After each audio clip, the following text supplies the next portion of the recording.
केवल शमशाबाद के किसानों को मनमाफिक कीमत मिलेगी, न खंदौली के किसान को मनमाफिक कीमत मिलेगी, न सादाबाद के किसान को मिलेगी, न टूंडला के किसान को मिलेगी, न सिरसागंज के किसान को मिलेगी। जो क्वालिटी शमशाबाद में है वो कहीं पूरे इंडिया में है ही नहीं, पूरे यूपी क्या पूरे इंडिया में नहीं है, तो वो उसका कंपैरिजन नहीं करें। साथियों, आज मैं एक बार फिर से शमशाबाद में हूँ और नारायण कोल्ड स्टोरेज है यहाँ पर हूँ। पिछली बार हम 14-15 तारीख के आसपास यहाँ पर थे और हमारी जो यहाँ के ओनर हैं RK जैन जी, उनसे बातचीत हुई थी। आज फिर उनसे एक बार बात करेंगे, क्योंकि जब पिछली बार हम लोग नारायण कोल्ड स्टोरेज में आए थे और जैन साहब से बातचीत हुई थी, उस समय उन्होंने कहा था कि आप कुछ दिन और रुकिएगा, जो एक नंबर का आलू है आपका 700-750 रुपये कट्टे तक का बिकेगा। अगर शमशाबाद की बात करें तो शमशाबाद में 14 से 25 रुपये क्विंटल तक के भाव मेरे सामने, मतलब मैंने देखे हैं, पर्ची देखी है और व्यापारी से भी मिला हूँ। 14 से 25 रुपये क्विंटल तक के भाव हुए हैं। तो इस तरह से अगर 700-750 रुपये के आसपास की बात करें तो उनके कहने के अनुसार वो बिचा है। और बाकी उन्होंने कहा था कि हो सकता है 800 रुपये भी ये आलू आगे एक नंबर का बिचे। तो इसी संबंध में उनसे बातचीत करेंगे। यदि आप चैनल पर पहली बार हैं तो कृपया चैनल को सब्सक्राइब करें, वीडियो को लाइक और शेयर जरूर करें। साथियों, मैं एक बार फिर से नारायण कोल्ड स्टोरेज में जैन साहब के पास में हूँ। पिछली बार मैं 15 तारीख को जैन साहब के पास में था और मैंने 16 तारीख को एक वीडियो अपलोड किया था। इसमें जैन साहब ने कहा था कि 700 रुपये तक आलू जा सकता है। उस समय जैन साहब के कोल्ड से ही उस दिन के सौदे 602 रुपये पर पैकेट के थे, मतलब 1205 रुपये क्विंटल का उस दिन सौदे हुए थे। उस समय जैन साहब ने कहा था कि भाई 700 रुपये पैकेट तक का आलू जाएगा और आपके शमशाबाद में 700 रुपये पैकेट का आलू निकला है। तो आगे के लिए जैन साहब से बात करेंगे कि आगे की आकलन उनका किस तरह का है, आगे की उन्हें किस तरह से स्थितियाँ दिख रही हैं। जैन साहब, जैसे आपने उस समय बताया था कि भाई 700-750 तक आलू की स्थिति बन सकती है, वो बनी। अब की स्थितियाँ क्या दिख रही हैं? देखिए, उस समय जो बताया था उसका कारण ये था कि जहाँ तक हम लोग चेक कर दें क्वालिटियों को, तो एक नंबर का आलू कम निकल गया है। अब तक जितने स्टॉक चेक किए हैं उसमें 20% एक नंबर का आलू निकला है। 80% जो आलू निकला है वो 2 नंबर की क्वालिटी है, अच्छी चेक है। अच्छा, तो एक नंबर का क्वालिटी का आलू 700 रुपये कट्टे तक चला गया जी। ये अभी यहाँ पर थोड़ा सा हल्का सा प्रेशर है मंडियों के कारण, इसलिए 10-20-25 रुपये रिटर्न आया है, वापस आया है, मतलब वहां से नीचे आ गया है। लेकिन इसमें कोई चिंता करने वाली बात नहीं है। एक नंबर क्वालिटी में एक नंबर जो जिसमें चेचक की बिल्कुल समस्या ना हो और फ्रेश आलू हो, बढ़िया एक नंबर क्वालिटी। निश्चित तौर पर 700 रुपये कट्टे का इसका पहला घर था, तो ये 700 रुपये कट्टे तक गया जी। अब ये 700 रुपये कट्टे से थोड़ा सा वापस आया है 25 रुपये कट्टे। तो इससे किसान भाई ये न समझे कि बाजार में कोई मद्दा आने वाला है। एक नंबर क्वालिटी में कोई मद्दा नहीं है। ये 25 रुपये कट्टे कम हुआ है, तो यहाँ से एक बार दोबारा डिमांड शुरू होगी तो एक नंबर की क्वालिटी निश्चित तौर पर 50 रुपये कट्टे और ऊपर जाएगी और 750-750 पक्की जाएगी गारंटी से। लेकिन 2 नंबर का क्वालिटी की समस्या बहुत आ रही है इस बार। अच्छा, 2 नंबर की क्वालिटी हमारे पास 80% स्टॉक है। इसको बेचने में शुरू में भी दिक्कत थी, अब यहाँ से दिक्कतें बढ़ती जा रही हैं, क्योंकि ज्यादातर कोल्ड खुलते जा रहे हैं। अभी तक 95 या 96% कोल्ड खुल चुके हैं। अभी 4% कोल्डों को खुलना अभी भी बाकी है। जब 100% कोल्ड खुल जाएंगे, तो आलू कहीं ना कहीं से निकलेगा और मंडियों में जाएगा, वो मंडियों को खराब करेगा। कुल मिला के जो समस्या दिख रही है वो किसान के लिए 2 नंबर के आलू को बेचने की समस्या ज्यादा है। किसान को जो फोकस करना चाहिए 2 नंबर के आलू पे ज्यादा फोकस करना चाहिए कि उसके रेट जो मिल रहे हो, जो ठीक ठाक रेट मिल रहे हैं तो उसको निकाले, बजाय एक नंबर के। बिल्कुल सही बात है। 2 नंबर की क्वालिटी का रेट अगर किसान को 550 रुपये कट्टे मिलता है तो उसको यहाँ पर निकालना चाहिए। एक नंबर क्वालिटी उसकी है तो अभी वो न बेचे, इसके लिए और एक 15 दिन का इंतजार करे।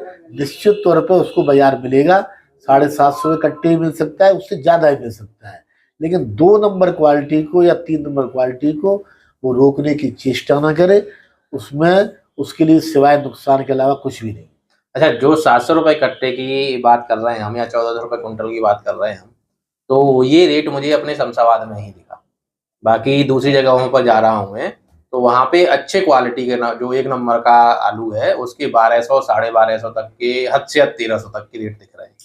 तो क्या बाहर के जो शमशाबाद क्षेत्र के अलग किसान हैं, उनके लिए भी स्थितियाँ ये बन सकती हैं कि वही उन्हें भी 700 साढ़े 700 कट्टे का भाव मिल जाएगा? कारण क्या है कि इस बार इस समय ऑल ओवर इंडिया के अंदर सबसे जो अच्छी क्वालिटी है वो शमशाबाद में है। जी। वो 3 से 2 क्वालिटी होती है। यहाँ पर जो खेत हैं वो रेताली खेत हैं, कुछ खेत गोभियों के हैं। तो उनमें जो आलू पैदा करता है किसान, तो उसका बहुत ज्यादा सुंदर आलू पैदा होता है। तो ऐसे आलू की क्वांटिटी हमारे शमशाबाद में ज्यादा होती है। लेकिन कोल्ड में केवल 20% ही आलू ऐसा है जो स्टॉक में है, जबकि इससे ज्यादा हमारे पास डिमांड है। हमारे यहाँ 1 नंबर की क्वालिटी 1 मिनट लगता है बेचने में, हमें 2 नंबर की क्वालिटी में माथापच्ची करनी पड़ती है। पूरे इंडिया के अंदर हर स्टेट में ले लो, जहाँ जहाँ आलू रखा है, चाहे हर जिले में ले लो, चाहे हर स्टेट में ले लो, हर जगह आलू 2 नंबर का ज्यादा, 1 नंबर का कम। नहीं, मैं दूसरी चीज पूछना चाह रहा हूँ कि जैसे भाई 1400 रुपया भाव बिचा, किसान के दिमाग में एक फिगर बैठ जाती है कि 14 रुपए किलो पहुंच गया, 1400 रुपए कुंटल का पहुंच गया। ये 14 रुपए किलो का भाव है जो सुपर क्वालिटी का, वो भी शमशाबादी क्वालिटी का है। अब जैसे हमारा क्षेत्र हुआ, खंदौली हुआ, एतमादपुर हुआ, टूंडला हुआ, या किरावली हुआ, या आपका अन्य आसपास हुआ, यहाँ पे इतना रेट मिलना अभी मुश्किल लग रहा है। तो क्या इन किसानों को 14 रुपए किलो का फिगर लेकर चलना चाहिए, या 12.5 13 का मिलता है तो यहाँ के किसानों के लिए अच्छा रेट रहेगा? वो केवल शमशाबाद के किसानों को मनमाफिक कीमत मिलेगी, न खंदौली के किसान को मनमाफिक कीमत मिलेगी, न सादाबाद के किसान को मिलेगी, न टूंडला के किसान को मिलेगी, न सिरसागंज के किसान को मिलेगी। जो क्वालिटी शमशाबाद में वो कहीं पूरे इंडिया में है ही नहीं, पूरे यूपी के पूरे इंडिया में नहीं है। तो वो उसका कंपैरिजन नहीं करें। अगर आगरा वालों को 600 रुपये कट्टे और 625 रुपये कट्टे का रेट मिल रहा है, तो वहाँ पर उसको आलू निकालना चाहिए, क्योंकि आलू का स्टॉक काफ़ी है। आलू का स्टॉक इस बार 92 और 93% हुआ है, जो पिछली साल की अपेक्षा का 3 करोड़ कट्टे ज्यादा है। अच्छा, जैसे अभी ये मौसम कुछ दिनों से गड़बड़ है, मैं काफी सारे सोशल मीडिया प्लेटफॉर्म पे या सोशल मीडिया पे जो अन्य लोग हैं काफी ये चर्चा में है कि भाई मौसम ठंडा हो गया है तो आलू का भाव उचक जाएगा, बढ़ जाएगा। तो क्या मौसम की वजह से फर्क पड़ेगा आलू के भाव पे? इस समय जो मौसम खराब हुआ है, यहाँ पर मौसम खराब होने के कारण आलू की सेल और कम हो जाएगी। अच्छा। उसका कारण क्या है कि एक बार धरती जब गर्म होती है, उसके बाद जब ठंडी होती है, तो वहां पर जब धरती ठंडी हो जाती है, वहां से फिर बिक्री आलू की बढ़ती है। अभी यहाँ पर तो खपत वाले दिन कम हो गए हैं। यहाँ पर ऐसा कुछ नहीं है कि आलू की खपत बढ़े या आलू की रेट ज्यादा मिले। मंडियों में 1 नंबर का आलू बिक जाएगा, 2 नंबर का खड़ा रह जाएगा। मंडियों में जैसे 40 गाड़ी की डिमांड होती है, वहां पर 35 गाड़ी भी पहुंचेगी, तो भी वहां पर 2 नंबर क्वालिटी के रेट बढ़ने वाले नहीं है। वहां पर 4 गाड़ी बढ़िया निकलती है, बढ़िया बिकेगी, और जो सेकंड क्वालिटी है वो नहीं बिकेगी। उसका रेट उसको नहीं मिलेगा, आज भी नहीं मिलेगा, आने वाले दिनों में भी नहीं मिलेगा। अब किसी कारण से अगर निकासी बहुत ज्यादा हो जाती है आगामी मंथों में, और आलू शॉर्ट पड़ता है, वहां पर ये कहना कि रेट अच्छे मिल जाएंगे बात अलग है, लेकिन इतना स्टॉक होने के बावजूद हल्के आलू का सेकंड क्वालिटी का रेट मिलना मुश्किल है। आज की डेट में बात करें तो अन्य राज्यों की क्या स्थिति दिख रही है आपको? देखिए, बंगाल के अंदर पिछली बार से स्टॉक 1 करोड़ पैकेट ज्यादा हुआ है, और पिछली साल जो बंगाल में रेट थे उससे आज की तारीख में लगभग 40% रेट कम है। और इस समय बंगाल के अंदर 11.5 रुपये से लेकर 12 रुपये का रेट है। पिछली साल इस समय 16 रुपये का रेट था। तो आलू तो बंगाल वाला बिक जाएगा, लेकिन वो ये कहे कि यहाँ से रेट बढ़ने वाला है, तो रेट कहाँ से बढ़ेगा जब उनके पास पूरा स्टॉक है। यूपी के पास 3 करोड़ पैकेट ज्यादा है, बंगाल के पास 1 करोड़ पैकेट ज्यादा है, गुजरात में तो थोड़ा स्टॉक कम है, वो 25-30 लाख पैकेट स्टॉक कम है राशन के वाले आलू का। तो इससे क्या फर्क पड़ता है? अभी भी डैम्प का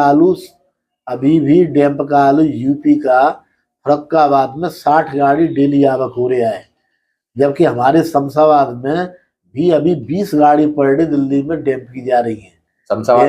शमशाबाद में भी डंप है शमशाबाद में डंप अभी भी डेली 20 गाड़ी जा रही है आजादपुर सब्जी मंडी में। तो अभी डैम्प का आलू 10 दिन चलेगा। अभी कोल्ड के आलू का डिमांड ऑलरेडी लोकल मंडियों में कम है। अब दूध दराई मंडियों में केवल 1 नंबर आलू की बिक्री है, तो रेट जो टिकेगा और बढ़ेगा, जो बिक्री है, डिमांड है, सब 1 नंबर आलू की है। 2 नंबर आलू की ना बिक्री है ना रेट बढ़ने वाला है। मंडियों में जाता है, सेल नहीं है, आड़ती कह देता है, व्यापारी इस समय क्या करे, व्यापारी तो ऑलरेडी घाटे में इस समय। कुल मिला के ये है कि जो स्थितियां अगर भाव की बात करें तो 20 दिनों बाद सही से स्पष्ट हो पाएंगी, जब 2 नंबर के आलू की निकासी शुरू हो पाएगी सही से। 2 नंबर की आलू तो निश्चित तौर पर 20 दिन बाद से निकलेगी, और वहां पर रेट यहाँ से बढ़ने की जगह घट सकता है। 50 रुपए पैकेट बढ़ने का जगह ही नहीं है, क्योंकि जब सप्लाई मंडियों में पहुंचेगी, अभी तो यहाँ पर चुनाव हो रहे हैं यूपी के अंदर, तो किसान चुनाव में बिजी है। दूसरी बात, किसानों की यहाँ शादी विवाह का सीजन है, वो उसमें भी बिजी है। तो इस समय वो कहता है चलो 4 दिन बाद देखेंगे, लेकिन 10 दिन के बाद उसके ऊपर प्रेशर आएगा, किसी को भेज का पैसा देना है, किसी को कर्जदार का पैसा देना है, तो वहां पर उसको आलू बेचना ही पड़ेगा। जब बेचने आएगा तो व्यापारी पीछे हट जाएगा। जब आज व्यापारी को प्रॉफिट नहीं हो रहा है, तो जब 20 बिकवा लाएगा तो वहां पर कैसे प्रॉफिट हो जाएगा? वहां पर रेट घटा के लेना पड़ेगा व्यापारी को। साथियों, मेरे साथ में जैन साहब थे नारायण कोल्ड स्टोरेज से। पिछली वीडियो में जो उनका आंकलन था, मतलब मैं कहूँगा आप 100% ना मानिए, लेकिन 95% तक एकदम सटीक था, सही था। उन्होंने बताया था उस समय भी 700 750 तक का भाव जा सकता है, वो गया था। तो अभी उनका जो आंकलन है, आप इनको सुनकर या समझकर अपनी आगे की रणनीति तैयार कर सकते हैं कि आपको आगे की किस तरह से अपनी आलू की स्थिति को रखना है, निकालना है, रोकना है, जो भी करना है आप अपना निर्णय स्वयं लें। बाकी उनके जो विचार थे, उनका जो आंकलन था, आप लोगों ने देखा और सुना।